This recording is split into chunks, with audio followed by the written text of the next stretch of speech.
মাত্র আধা কেজি পেঁয়াজ দিয়ে কীভাবে সারা মাস চালাবেন তা রয়েছে আজকের এই ভিডিওতে। পেঁয়াজের দাম প্রায় সময় ওঠানামা করে, এভাবে মশলা করে রেখে দিলে পুরো মাস নিশ্চিন্তে আপনি ব্যবহার করতে পারবেন। দেখে নেওয়া যাক কী কী মশলা আমি এখানে ব্যবহার করেছি। শুকনো মরিচ আমি প্রায় গরম পানির সাথে 2 ঘন্টা ভিজিয়ে রেখেছি। এখানে আমি পেঁয়াজ কুচি করে নিয়েছি আর আদা রসুনটা ছিলে সুন্দর মতো ধুয়ে কুটে নিয়েছি।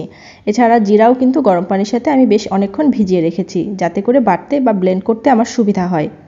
তো সব কিছু মশলা আমি একবারে প্রস্তুত করে নিয়েছি যেন আমি একবারে ব্লেন্ড করতে পারি। এবার ব্লেন্ডারের জারে আমি 2টা ব্যাচে এগুলোকে ব্লেন্ড করে নিব। একবারে সবগুলো হবে না, যেহেতু পেঁয়াজের পরিমাণ বেশ অনেকটাই। প্রথমে দিয়ে দিয়েছি রসুন, তারপরে দিয়েছি আদা, এরপর আমি দিয়ে দিব পেঁয়াজ। তো পেঁয়াজগুলো এখানে আমি দিয়ে দিচ্ছি, প্রায় অর্ধেকটার মতো পেঁয়াজ এখানে আমি দিয়েছি। এরপর আমি দিয়ে দিচ্ছি এখানে শুকনা মরিচ। শুকনা মরিচটা বেশ নরম হয়ে গেছে। শুকনো মরিচ দেওয়ার পর আমি দিয়েছি জিরা। এরপর আমি এটার মধ্যে 1 কাপের মতো পানি ব্যবহার করেছি। তারপরে ব্লেন্ডারটা ঢাকা দিয়ে ধীরে ধীরে ব্লেন্ড করে নিতে হবে। তো বেশ একটা সময় নিয়ে আপনি ব্লেন্ড করবেন। আমি সাধারণত এই ধরনের মশলাগুলো একটু দানা দানা রাখতে পছন্দ করি। এই মশলাটা দিয়ে মাছ বা মাংস যাই রান্না করেন না কেন, তরকারির কালারটা কিন্তু খুব অসাধারণ আসে।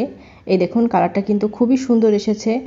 মশলাটা আমি ডিপ ফ্রিজে সংরক্ষণ করব, তাই আইস জমানো ট্রেতে মশলাগুলো আমি সুন্দর মতো দিয়ে দিচ্ছি।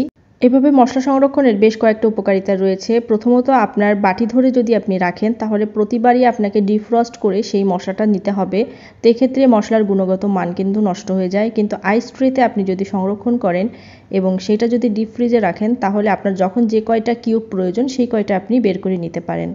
এভাবে আমি কয়েক ধাপে মশলাগুলোকে সংরক্ষণ করেছি আইস ট্রেতে ফ্রিজ করে। তো এখন সবগুলো আমি ছাড়িয়ে নিচ্ছি।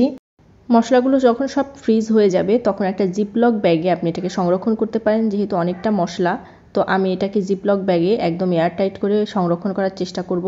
এতে করে অনেক দিন ভালোও থাকবে, এছাড়া এর গুণগত মান নষ্ট হবে না। এর মধ্যে কিন্তু কিছুটা আদা রসুন কিউবও রয়েছে, কারণ মাঝে মধ্যে আমার শুধুমাত্র আদা রসুন কিউবের প্রয়োজনও হয়। তো সব কিছু এইভাবে আমি একদম সিল করে রেখে দিচ্ছি ডিপ ফ্রিজে। এবার আমি দেখাবো এই মশলা দিয়ে তরকারি রান্না করলে তার কালার এবং দেখতে কেমন হয়। প্রথমেই কড়াইয়ে নিয়ে নিচ্ছি তেল, তারপরে দিয়ে দেব হলুদ। হলুদটা একটু ভেজে নিতে হবে। ভেজে নিয়ে আমি দিয়ে দিচ্ছি সেই বাটা মশলাটা। এখানে 1.5 চামচের মতো মশলা ব্যবহার করেছি। এখানে আমি শুধুমাত্র দুপুরের খাবারটা রান্না করছি, এই জন্য অল্প পরিমাণে ব্যবহার করেছি। তো আপনি পরিমাণ বুঝে দিতে পারেন। মশলাটা ভালো করে কষিয়ে নিতে হবে। এরপরে দিয়ে দিচ্ছি আলু এবং মাছ। এখানে ট্যাংরা মাছ নতুন আলুর সাথে আমি রান্না করছি। মাছ এবং আলুটাকেও সুন্দর মতো কষিয়ে নিচ্ছি। এখানে লো আঁচে কষানোর চেষ্টা করতে হবে। এই পর্যায়ে দিয়ে দিচ্ছি লবণ। তো অলরেডি আপনারা বুঝতে পারছেন মশলার কালারটা কেমন এসেছে। আমি কিন্তু হলুদ এবং এই মশলা বাদে আর এক্সট্রা কোনো মশলা এখানে ব্যবহার করিনি। তো তেল উঠে আসলে এখানে দিয়ে দিচ্ছি 1 কাপের মতো পানি। পানি দিয়ে একদম লো আঁচে এটাকে সুন্দর মতো সিদ্ধ হওয়ার জন্য ঢেকে দিতে হবে। 80% সিদ্ধ হয়ে এলে এখানে দিয়ে দিচ্ছি টমেটো। টমেটো দিয়ে আবার ঢাকা দিয়ে এটাকে একটু সিদ্ধ করে নিতে হবে। ট্যাংরা মাছ ও নতুন আলুর তরকারি কিন্তু প্রায় রান্না শেষ। তো এখানে আমি শেষ পর্যায়ে দিয়ে দিচ্ছি কিছুটা ধনিয়া পাতা। ধনিয়া পাতা দিয়ে নেড়েচেড়ে এটাকে উঠিয়ে নিব। তো তরকারির কালারটা কিন্তু অনেক সুন্দর এসেছে, এটা আপনারা দেখেই বুঝতে পারছেন। তো আলুগুলো চেক করে নিচ্ছি সিদ্ধ হয়েছে কিনা। আমি আর ঝোল টানাবো না, এতটুকুই রাখবো। চলে এলাম দ্বিতীয় রেসিপিতে। এখন আমি একটু ব্রয়লার মুরগি এখানে রান্না করে নিব। ব্রয়লার মুরগি আমার হাজব্যান্ড খেতে পছন্দ করে না, তাই আমি আর বেশি পরিমাণে রান্না করছি না, শুধু আমার খাওয়ার পরিমাণেই রান্না করছি। এখানে প্রায় 2 চামচের মতো মশলা আমি নিয়েছি মুরগি রান্না করার জন্য। তো একই প্রসেসে আমি কিন্তু প্রথমে হলুদ দিয়ে তেল দিয়ে তারপর মশলা দিলাম।